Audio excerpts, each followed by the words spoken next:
Yes. Okay, folks, we're going to get started with our last talk of the day. The name of the talk is What I Learned in Hacking in High School, and here's our speaker, Lokesh. Thanks guys, and thanks for saving the best for the last. Let's begin. So let me tell you what I'm going to tell you during the talk.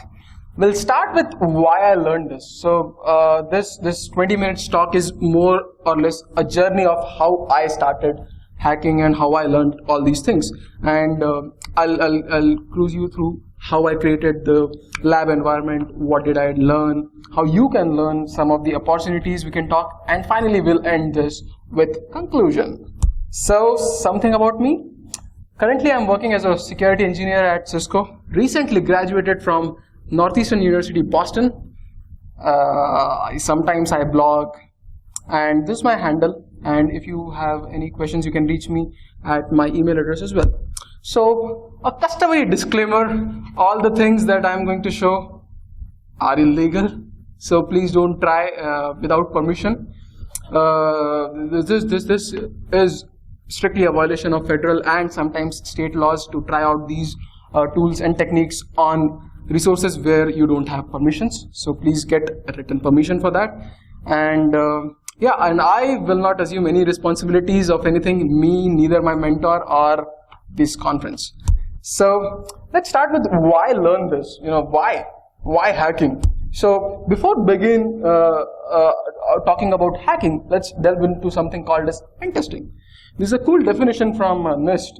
I like it because they say that we mimic real-world attackers trying to when we can try to assess the features in terms of infrastructure, systems, your network, web application, and even people. So pen testing is testing everything before attackers find out holes. Why pen testing is required? So it's always good to find out holes before attackers find. It saves you money and efforts both. And one more thing is VAs are not enough. That gives you tons of false positive, as well as it's not a foolproof thing. And sometimes it's a requirement from compliance standard. Say for example PCI DSS, it has a specific requirement for pen testing. So that's where pen testing comes into picture. And now let's begin with my journey. How did I start? So I started with the same philosophy every kid has. That's there is an alien in the space. So that's the cartoon. And so I started with my curiosity, like how things work. I started reading about blogs, like how this web is working or how this tool is working, how this toy is working. And then I started working on old software, practicing those techniques which bloggers used to write in their blogs. And finally, I used to attend a lot of meetups, lot of group gatherings where people used to just brainstorm about things that they are trying at their home, something new, something old, and that's where it started for me. Why? The main reason about starting this is they don't teach everything in class, but when you move from school to your corporate environment, your employer expects you will be able to protect from the advanced persistent threats and everything, but they don't teach these things in classes. And one more thing which is important here is when you go through all these tools, you will be cruising through your interviews, you'll be able to develop pen testing skills easily. So let's begin with the show. What do you need to start hacking? You need some kind of lab environment, because remember our premise was to learn things legally. So for that you will need some virtualization platform, some software that can be used for attacking, some software that are vulnerable so that you can practice your attacks, and last but not the least, your brain and the technique.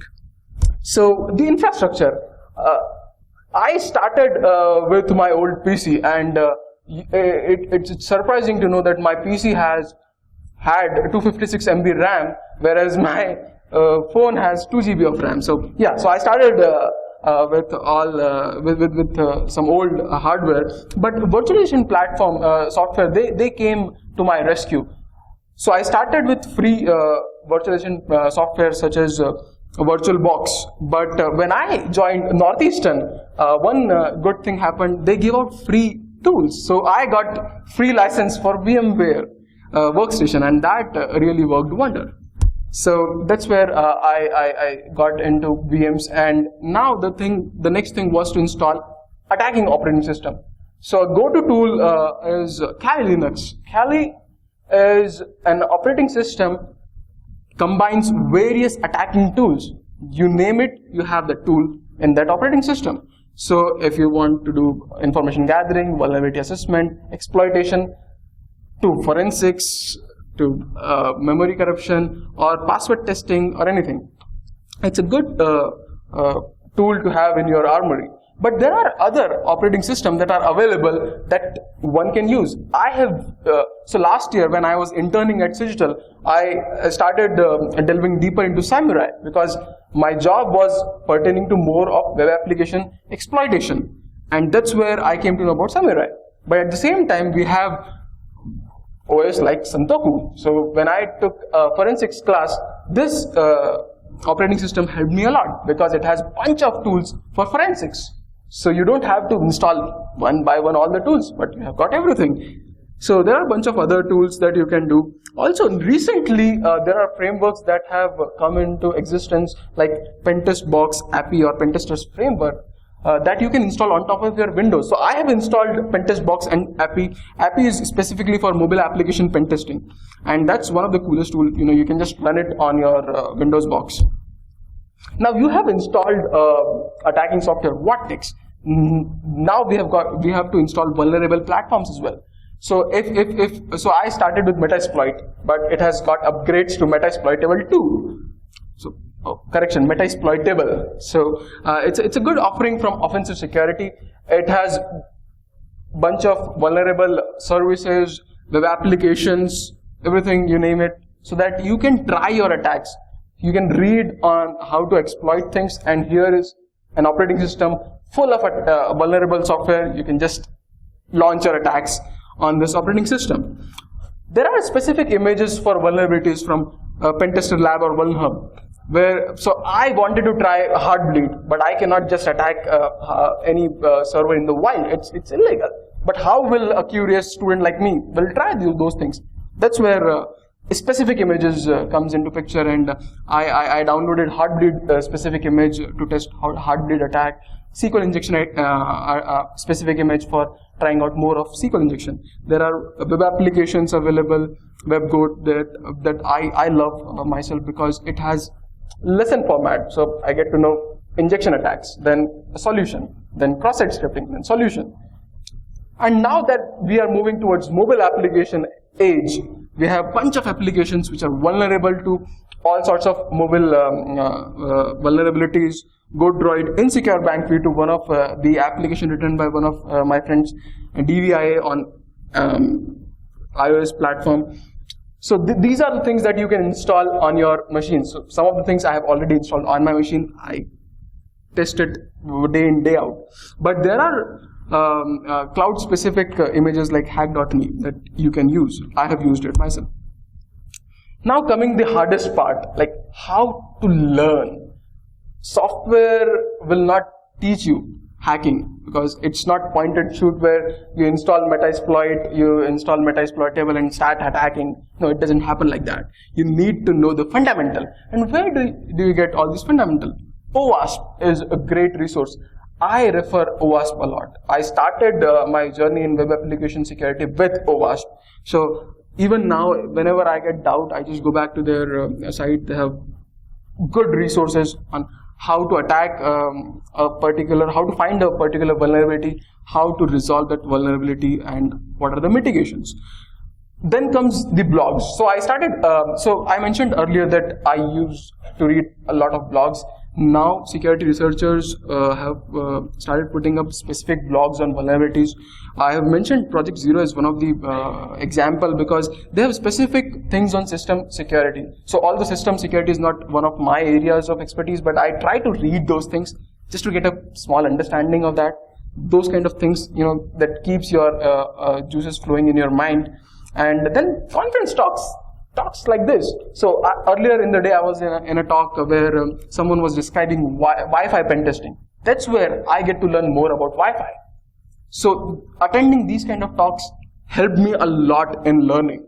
And finally, online courses. So no matter if you are not able to get into a school or college for a specific course, but there are websites available, targets only on software security, or Udemy has courses on SQL injection, cross-site scripting. So you can attend those kind of courses to get more information. But this is not enough. Again, once you get into this field, once you get into learning, you need to practice a lot. SQL injection, cross-site scripting. So it's not enough to find out a payload which works on a certain vulnerable web application, because you have to get creative into it. Just by script, although it can pop an alert box, but again, you can get into new vectors to find out that vulnerability. That's where practice will come into picture. So till now, we are just talking about how to do it, why to do it. But what kind of opportunities do we get? And I am one of the examples of opportunities. So what I have gained from my experience is there are tons of opportunities available for security analyst folks, people who are working in security in terms of jobs. Here is something that a recent survey from CNN, it's one of the good paying jobs in US. And but it's trickier, the recruitment. So if you are going through the path where you are learning the concepts, building a fundamental from sites like OWASP, trying out things on your own, then you are on right track. But if you think you are just trying to hack a company to get into that as a security analyst, that's not the right way.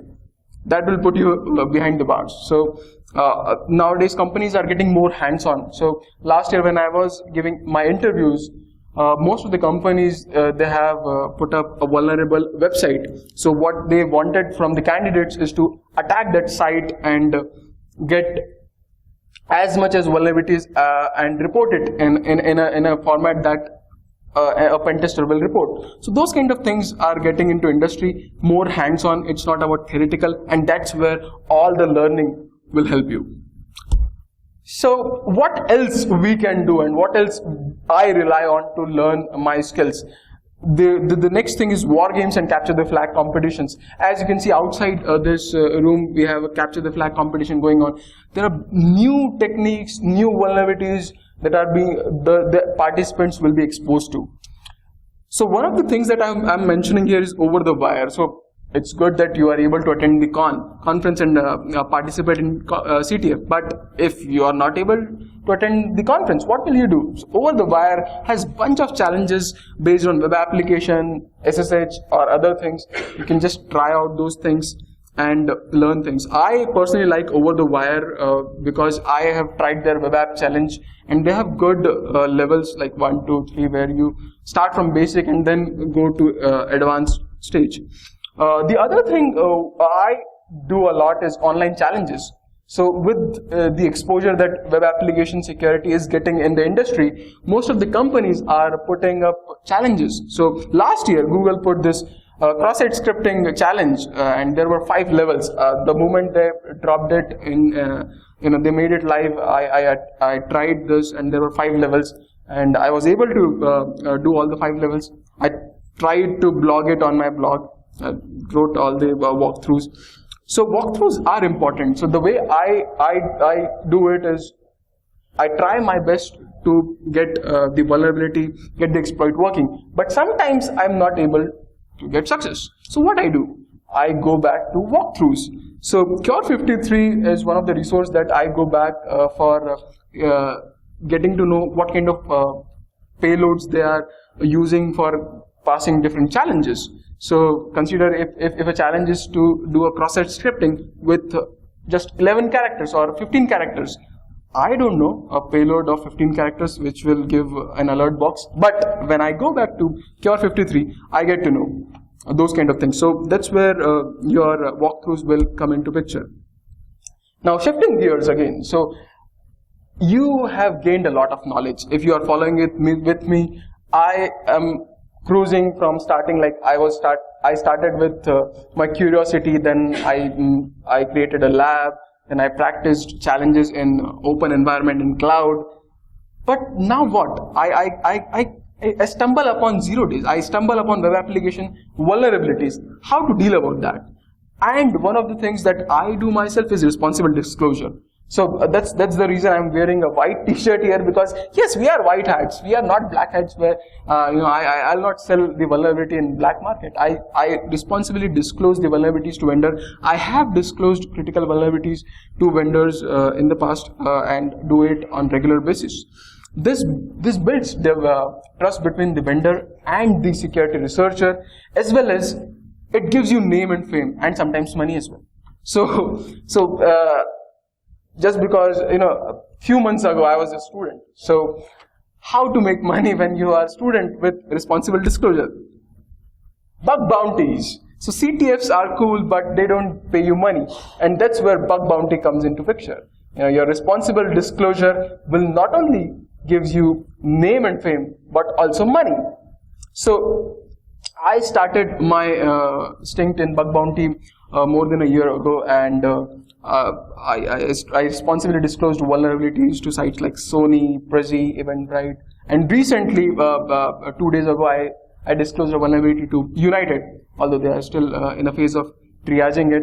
I'm hoping to get more miles as part of their bounty program, but yes. So I practice my skills on platforms such as Bugcrowd, HackerOne, Synack. I'm part of. I have participated in various bug bounty programs in their platform, where they give an opportunity to researcher like me to try out real attacks on the web application. Now, it is important to know few things, and I'll talk about this. It does not give you luxury to try out anything. So just because a program or a vendor has put up a bug bounty challenge, it doesn't mean you can just scan them left and right.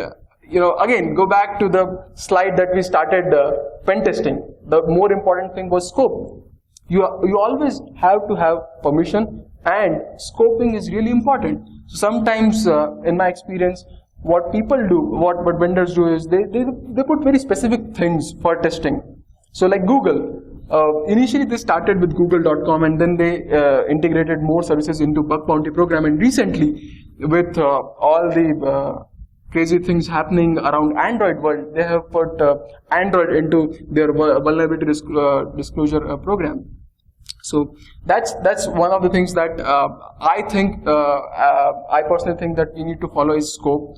The other things are always respect the vendor. So another example that I want to share is LastPass. So LastPass started their bug bounty last year.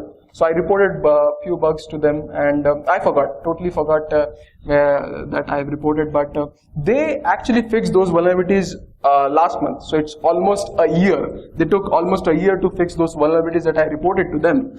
And so I did not take any offense in that, because I respect completely, because I've seen developers making their life a lot of efforts in fixing those vulnerabilities, so I respect them a lot.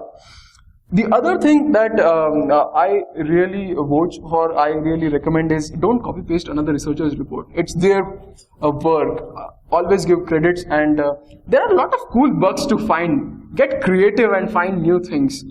So that's one of the recommendation that I always give, and I try to find out new vectors to do something crazy.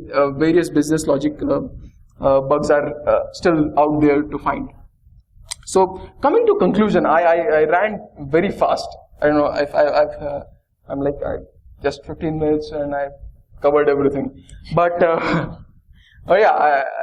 so coming to the conclusion, one of the things that I noted from my experience as a student and now as an employee is rapid skill development is a key to success in security. The landscape is changing in security. Every day we are facing new vulnerabilities. So last week we had a big Android bug. So you have to be hands-on with most of the vulnerabilities. if you don't know how to exploit a bug, you might not be able to put right defense in order to protect your employees from that. So that's where these kind of hacking things will come into picture. And the other thing is, courses, security courses are great, but they don't teach everything in class, and that's not feasible.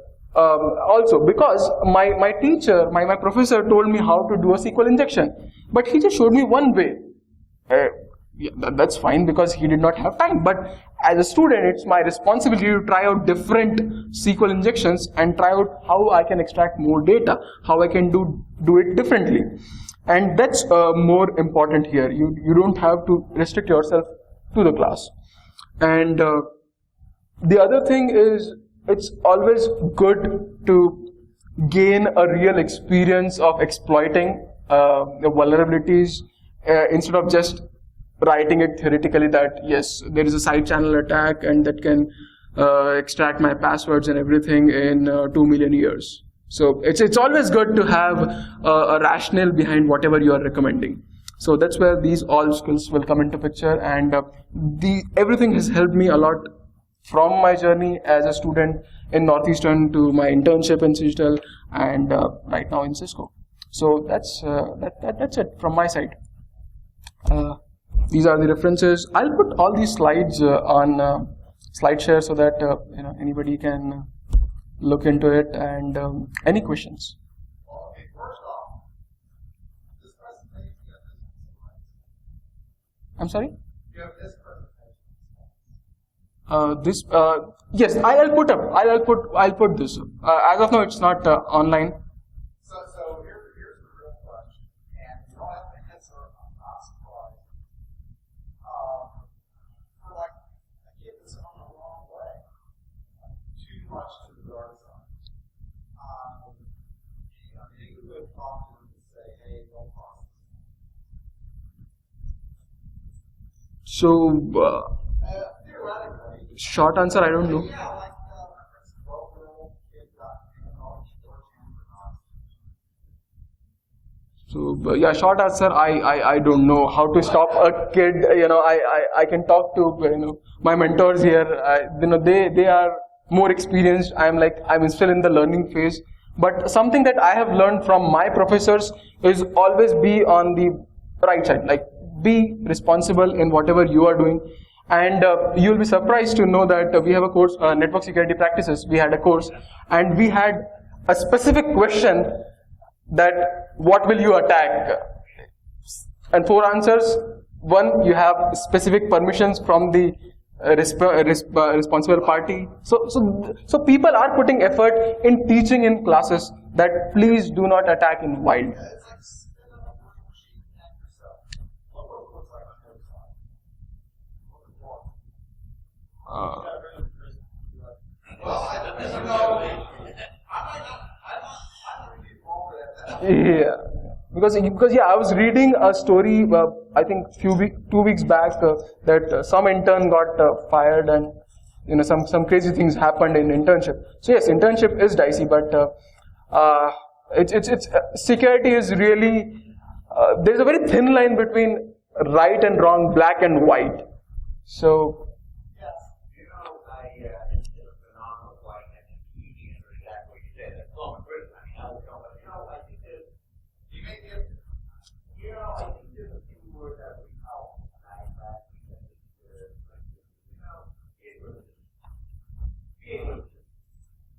I think that will that's cool. That's what they say. Maybe I should bring it here. Ultimately, well, that won't be even on the roll to bring the game. And that's probably the whole period. I'm not sure if it's or if he's going to try that stuff. I think there's a lot about that. It's hard to actually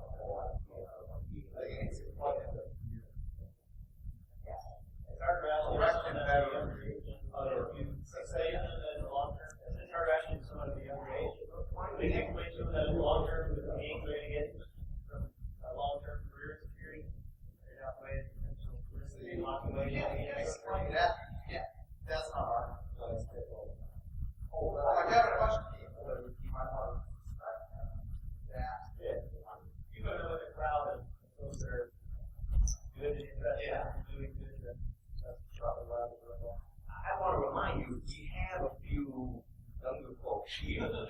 it's fun to watch.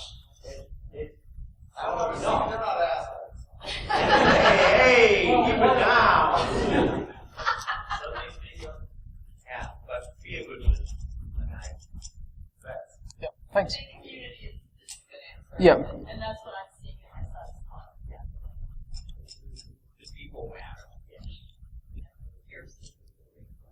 Yeah. Any other question?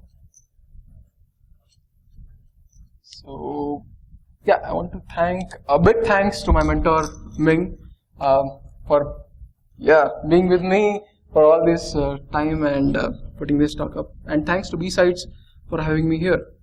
Enjoy.